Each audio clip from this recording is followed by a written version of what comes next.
our lives. Now, that doesn't mean that everybody who has one of these issues is demon-possessed, but it could very well mean that it could be. So let's look at this troubled man. The Bible says that when Jesus confronts him, and he asks him, what is his name? He says, my name is Legion. Now, a Roman legion consisted of somewhere between 2,000 to 6,000 soldiers. So this man is inhabited by at least 2,000 demons. Now, there are 6 folks in our family. There are 4 women, two guys.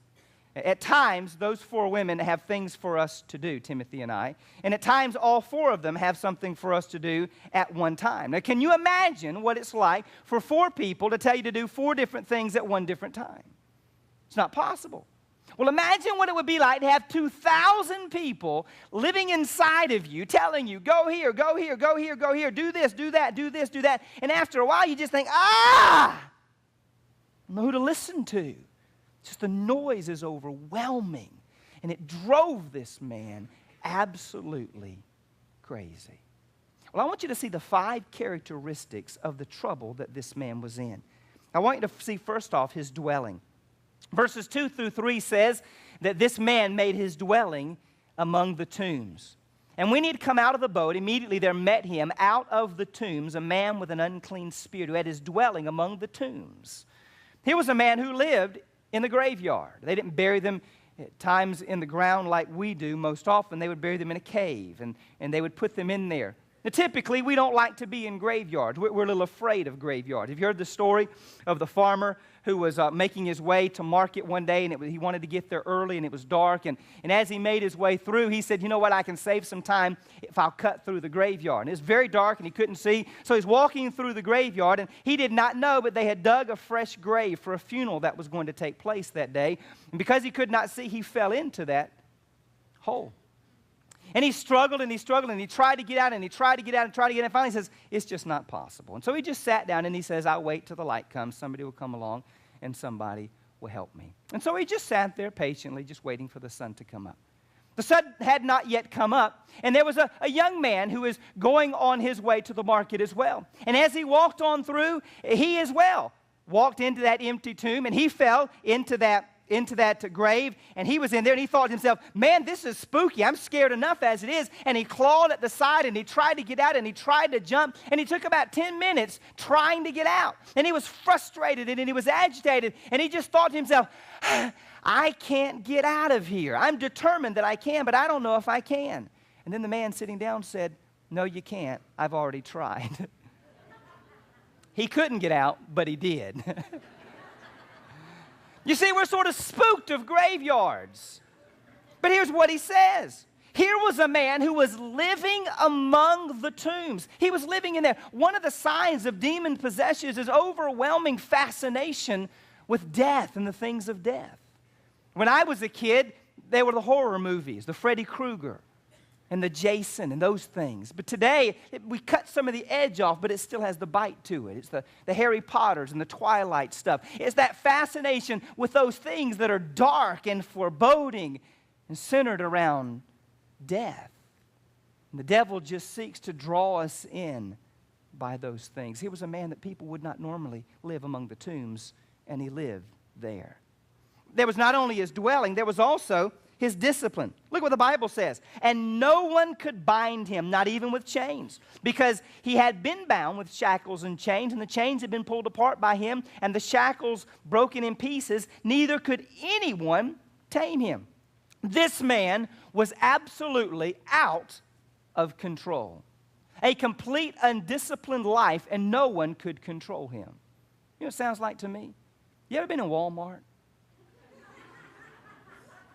And a kid just going crazy. I mean, screaming and hollering and yelling. And you think to yourself, I'd fix that. I'd fix that.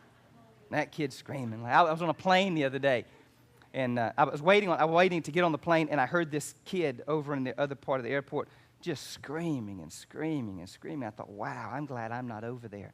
And this kid just kept screaming. I thought, I wish he would be quiet. And I thought that poor parent sitting over there. But you know, I've met parents who'd say, you know what, I don't know what to do. I don't know how to control my child. And I look down at him, and it's a little 3-year-old. And he's just running the roost. And I wonder sometimes if these kids and these parents say, I've tried everything. I've tried beating him. I've tried taking things from him. I've tried locking him up in the closet. It doesn't seem like anything helps at all. Some of you tried that too, didn't you, with your kids? Here was a man that was completely undisciplined. I cannot do what I want to do. You been there? And I want to stop, but I can't. No discipline in his life whatsoever. And then he was destructive. Look what the Bible says in verse 5. And always, night and day, he was in the mountains and in the tombs, crying out and cutting himself with stones. 2 things he was doing. He was shattering the peace. People were trying to scream, and they would hear these blood-curdling yells that were coming from the graveyard. Now, that'll mess you up at night. And then here is this man. He's got stones, and he's just cutting himself and cutting himself and cutting himself. May I tell you that the mutilation of the flesh is one of the signs of demonic activity. We're living in a day which it seems to be cool to pierce everything on your body. I was out visiting a man one day, and he said, you know what, I used to go to church, but the people at church just simply couldn't deal with my piercings. And I thought, I could see that. I mean, he had ears pierced, he had nose pierced, he had mouth pierced, tongue pierced. He didn't have a shirt on, he had these pierced. And I thought, why would you do that? What's the point of that? And I'm thinking to myself, that can only end in tears. I mean, that's pain right there. Just snatch on that thing. I can see how that could be a problem.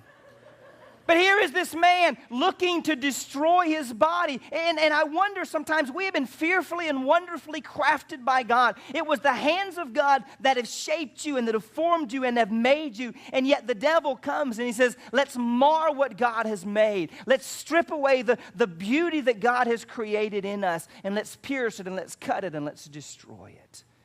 The Bible says that the devil comes but to steal, to kill, and to destroy. That's what he was doing in this man's life, the destruction of this troubled man. But then there was the deception of him. Notice what happens. He comes in verse 6, and when he saw Jesus from afar, he ran and he worshiped him. You see, this man didn't expect a whole lot of people. The Bible says in the book of Matthew that nobody went his way because they were afraid of him. And here comes Jesus and his little band of followers, and they're tying up these boats, and this man looks from a distance and he says, some fresh meat to begin to overwhelm, to torment, and to cause them to have fear. And so he began to make his way to Jesus, and when he saw that it was Jesus, the Bible says that he fell down on his knees and he began to worship. Now notice what he says. He said, and he cried out with a loud voice, and he said, what have I to do with you, Jesus, Son of the Most High God? He says, you and I don't fit together. Why have you come into my land? We're not together. In the book of Matthew it says, have you come to torment me before the time? One thing about demons, they are incredibly conservative in their understanding of the Scriptures. They know what the Bible teaches. And here this man comes in the deception, and people would look and say, well, he's not that bad. He loves Jesus. He's worshiping Jesus. He's acknowledging him. But really what that looks like is, you ever met somebody and their life is a complete and total wreck, and you start talking to them about getting their life right, and they say, oh, but I go to church. I'm okay. I go to church, as though that makes everything right. I go to church. So certainly my life can't be all that bad if I'm showing up in church. I'm there for worship. And here is a man whose life is completely ravaged by the devil, and yet he's worshiping Jesus. There's some of you in here today. You've showed up here today to worship. And you sing the songs, and you bow your heads, and you're taking part in all that's going on. And yet inside you know there's a turmoil going on. And the devil will allow you to pay lip service to the Lord for a little while, as long as he has the chains around your life when you walk out of this room. And here was a man living a life of deception. along the way. I'm okay. I'm going to church. And then I want you